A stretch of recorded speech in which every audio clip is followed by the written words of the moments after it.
सभी भक्तों को मेरा जय श्री राम। जैसा कि हम तुलसीदास कृत विनय पत्रिका का श्रवण कर रहे हैं, अब तक हमने पद क्रमांक 159 तक सुन लिया है। अब आगे। हे हरे, मैंने तुम्हें पतितों को पवित्र करने वाला सुना है।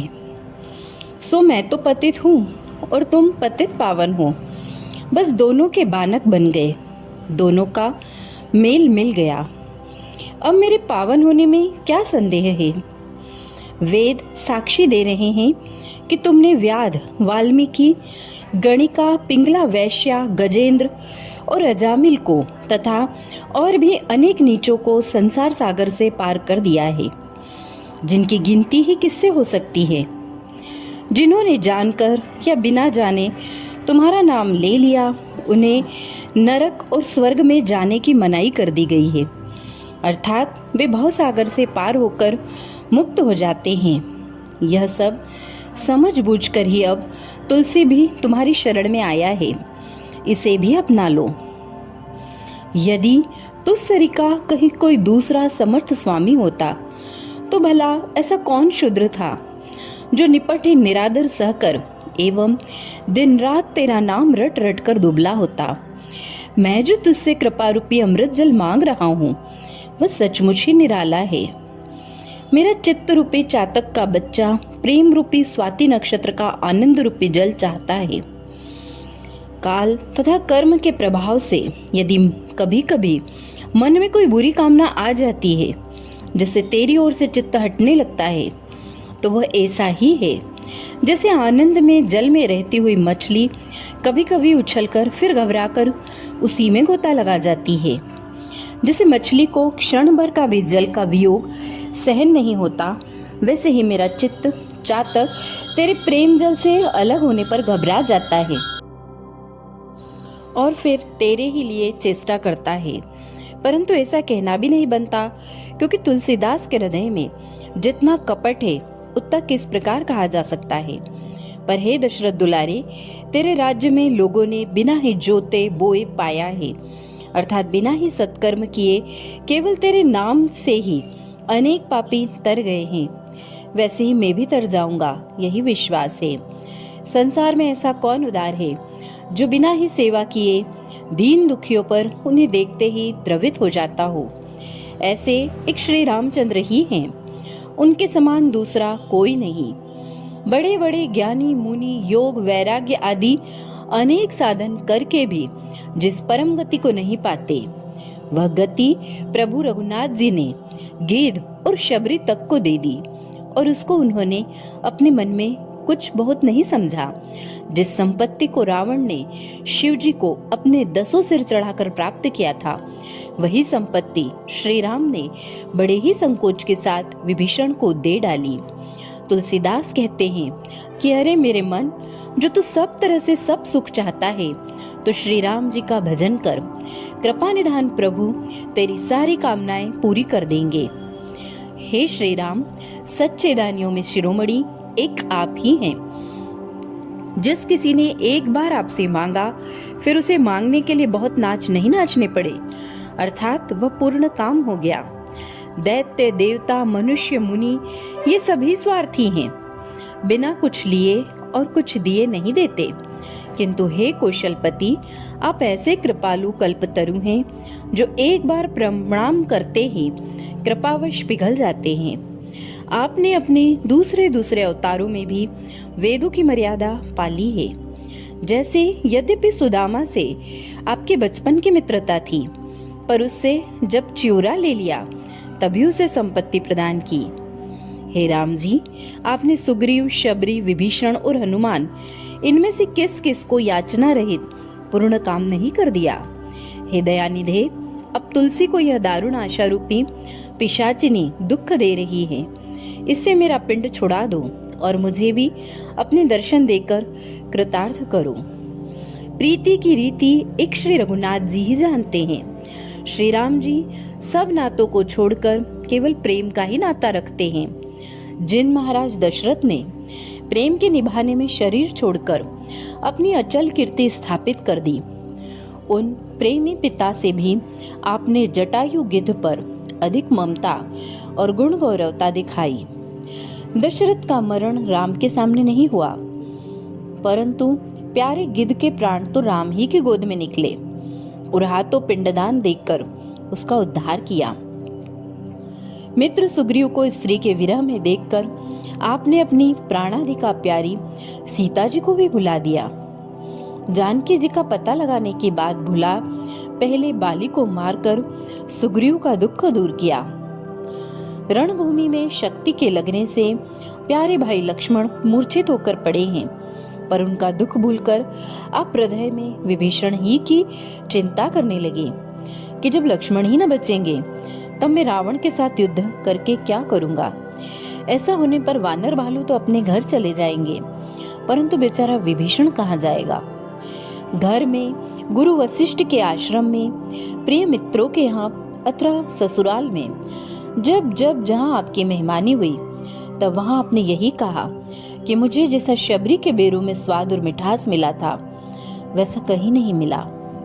जब मुनि लोग आपके सहज स्वरूप अर्थात निर्गुण परमात्मा स्वरूप का बखान करने लगते हैं तब तो आप लज्जा के मारे सिर झुका किया करते हैं, किंतु जब केवट और बंदर आपको मित्र एवं भाई कहते हैं तो अपनी बड़ाई मानते हैं, अथवा केवट का मित्र कहे जाने पर आप प्रसन्न होते हैं और वानर बंधु कहलाने में अपना बड़प्पन समझते हैं। हे भाई, रघुनाथ जी के समान प्रेम के वश रहने वाला तीनों लोकों और तीनों कालों में दूसरा कोई नहीं है। जिन्होंने हनुमान जी से यहाँ तक कह दिया कि मैं तेरा ऋणु हूँ, उनके समान सेवा के लिए कृतज्ञ होने वाला और कौन है। हे तुलसी, श्री रामचंद्र जी का ऐसा स्नेह और शील देखकर भी उनके प्रति यदि तेरे हृदय में भक्ति का उदय न हुआ तो तुझे जन्म देकर तेरी माँ ने व्यर्थ ही अपनी जवानी खोई।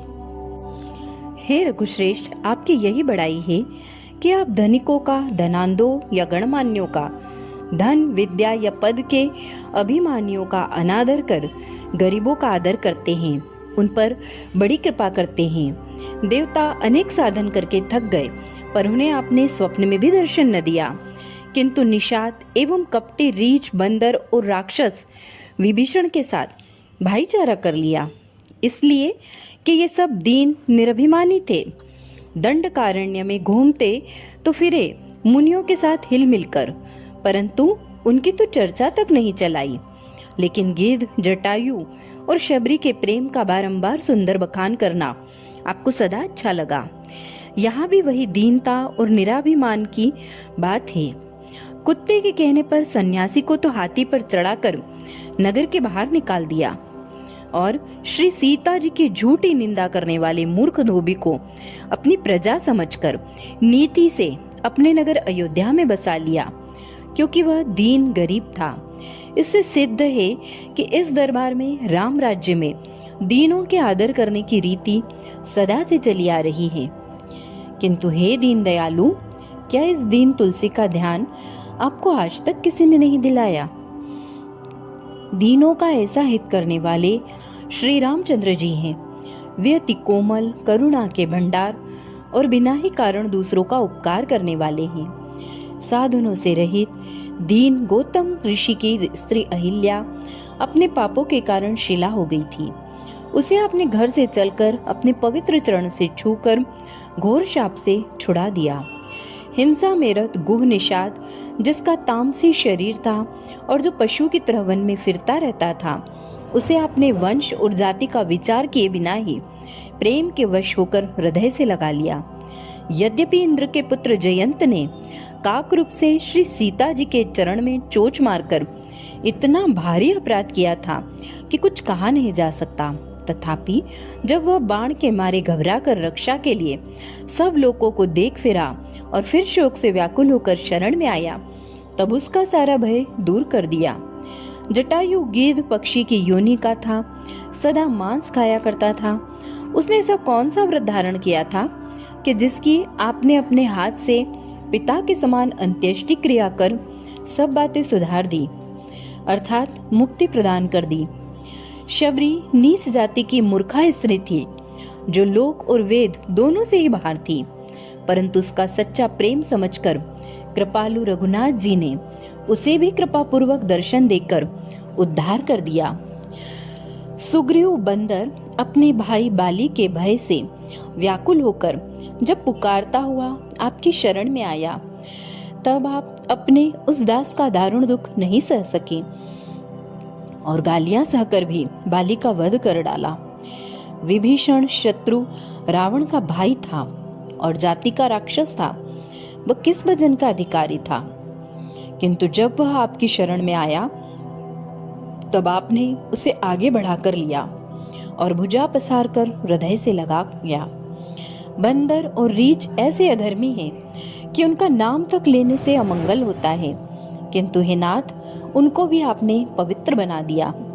वेद इस बात के साक्षी हैं। यह सब आपकी महिमा है।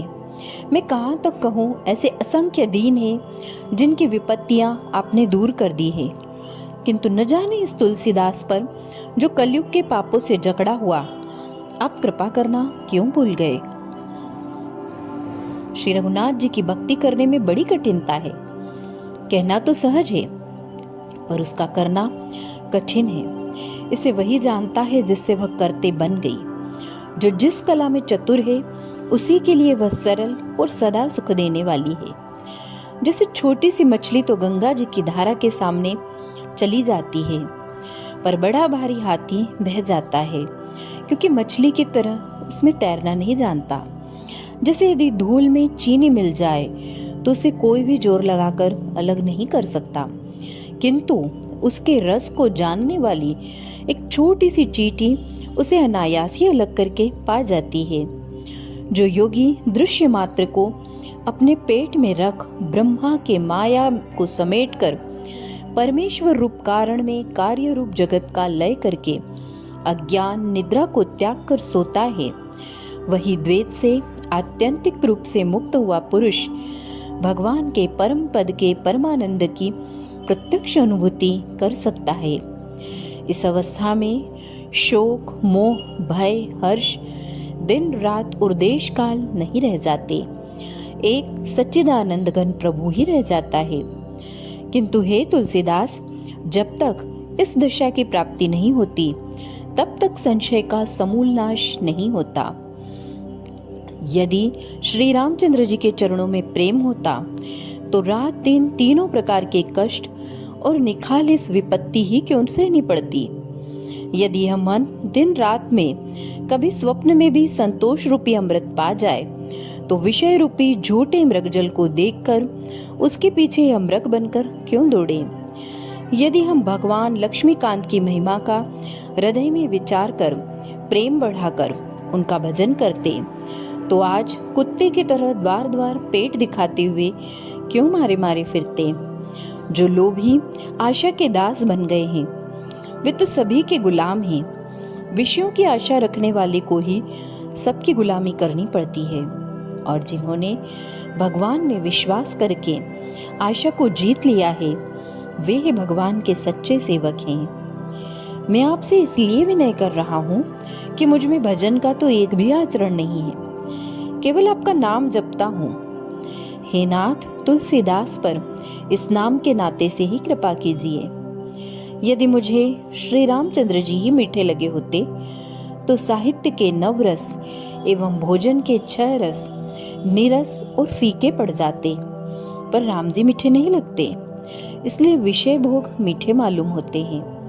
मैं भांति भांति के शरीर धारण कर यह अनुभव कर चुका हूँ तथा मैंने सुना और देखा भी है कि संसार के विषय ठग हैं, माया में भुलाकर परमार्थ रूपी धन हर लेते हैं। यद्यपि यह मैं अपने जी में अच्छी तरह जानता हूँ, तथापि कभी स्वप्न में भी इनसे तृप्त होकर मेरा मन नहीं उकताया।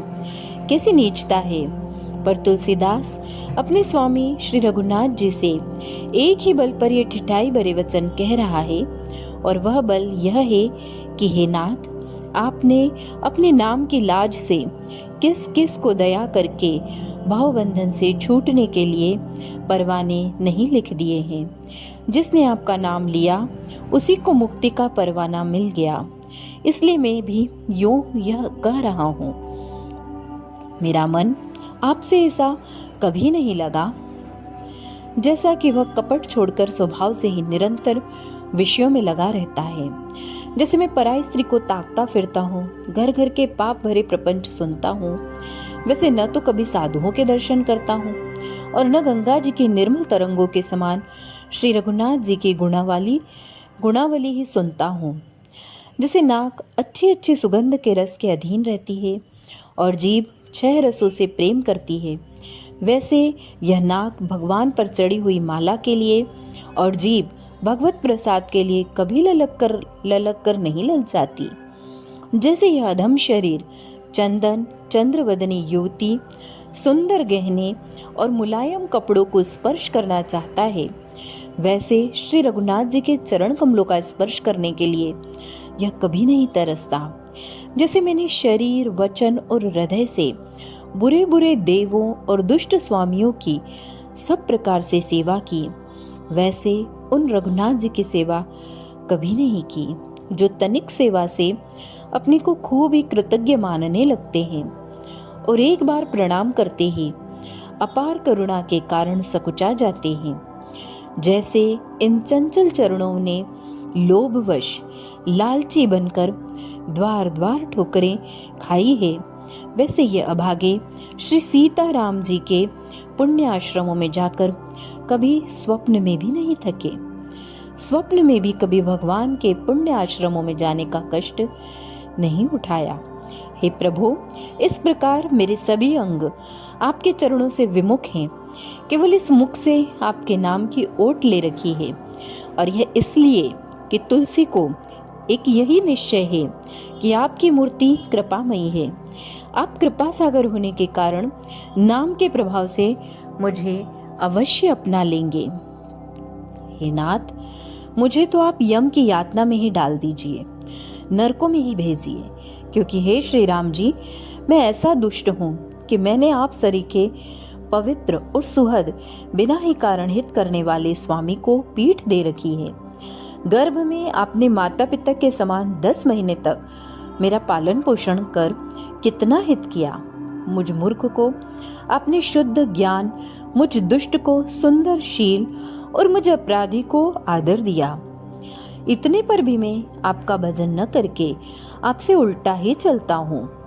मैं अंतर्यामी प्रभु के साथ भी कपट करता हूँ। घट घट में रमने वाले सर्वव्यापी से अपने पाप छिपाता हूँ। परंतु धन्य है आपको कि ऐसे दुर्बुद्धि और नीच नौकर पर भी हे राम जी, आपने अपना मन प्रतिकूल नहीं किया। पेट तो भरता हूँ आपका दास कहाकर, किंतु हृदय को विषयों के हाथ बेच रखा है। तो भी मुझ सरी के ठग पर भी हे कृपालु, आपने निष्कपट भाव से कृपा ही की है। आपके पल पल के उपकारों को भली भांति जानकर, समझकर और सुनकर भी मेरा वज्र से भी अधिक कठोर चित्त कभी श्री जानकीनाथ जी के प्रेम में नहीं बिधा। मैंने जब अपनी बुद्धि रूपी तराजू पर एक ओर स्वामी की सारी सेवक वत्सलता और दूसरी ओर अपना जरा सा स्वामी द्रोह रख कर तौला, तब देखने पर मेरी ही ओर का पलड़ा भारी निकला। इतने पर भी हे नाथ, आप कृपा कर मेरा हित ही करते चले आ रहे हैं, करते हैं और करेंगे। तुलसी अपनी ओर से जानता है कि इस कनौड़े का एहसान से दबे हुए का प्रभु ही पालन करेंगे। क्या मैं कभी इस रहनी से रहूंगा? क्या कृपालु श्री रघुनाथ जी की कृपा से कभी मैं संतों का सा स्वभाव ग्रहण करूंगा? जो कुछ मिल जाएगा उसी में संतुष्ट रहूंगा। किसी से मनुष्य या देवता से कुछ भी नहीं चाहूंगा। निरंतर दूसरों की भलाई करने में ही लगा रहूंगा। मन, वचन और कर्म से यम नियमों का पालन करूंगा। कानों से अति कठोर और असहवचन सुनकर भी उससे उत्पन्न हुई क्रोध की आग में न जलूंगा। अभिमान छोड़कर सब में समबुद्धि रहूंगा और मन को शांत रखूंगा। दूसरों की स्तुति निंदा कुछ भी नहीं करूंगा। सदा आपके चिंतन में लगे हुए मुझको दूसरों की स्तुति निंदा के लिए समय ही नहीं मिलेगा। शरीर संबंधी चिंताएं छोड़कर सुख और दुख को समान भाव से सहूंगा। हे नाथ, क्या तुलसीदास इस उपयुक्त मार्ग पर रहकर कभी अविचल हरि भक्ति को प्राप्त करेगा? श्री राम नाम के सिवा मुझे दूसरे किसी साधन पर भरोसा नहीं होता। इस कलयुग में सभी साधन रूपी वृक्षों में केवल परिश्रम रूपी फल ही फले से दिखाई देते हैं, अर्थात उन साधनों में लगे रहने से केवल श्रम ही हाथ लगता है, फल कुछ नहीं होता। तप, तीर्थ, व्रत, दान, यज्ञ आदि जो जिसे अच्छा लगे सो करे, किंतु इन सब कर्मों का फल पाने पर भी जान पड़ेगा। यद्यपि वेदों ने पत्तल भर भर कर फलों को परोसा है, भाव यह है कि वेदों में इन कर्मों की बड़ी प्रशंसा है, परंतु कलयुग इन्हें सफल ही नहीं होने देगा, तब फल कहाँ से मिलेगा? शास्त्र की विधि से मनुष्य जप और यज्ञ करते हैं, किंतु उनसे असली कार्य की सिद्धि नहीं होती। योग सिद्धियों के साधन में सुख स्वप्न में भी नहीं है। क्रिया जानने वालों के अभाव से इस साधन में भी रोग और वियोग प्रस्तुत है। शरीर रोगी हो जाता है, जिसके फलस्वरूप प्रियजनों से बिछोह हो जाता है। काम, क्रोध, मद, लोभ और मोह ने मिलकर ज्ञान वैराग्य को तो हर सा लिया है, और संन्यास लेने पर तो यह मन ऐसा बिगड़ जाता है जैसे पानी के डालने से कच्चा घड़ा गल जाता है। मुनियों के अनेक मत हैं, 6 दर्शन हैं, और पुराणों में नाना प्रकार के पंथ देखकर जहां तहां झगड़ा सा ही जान पड़ता है।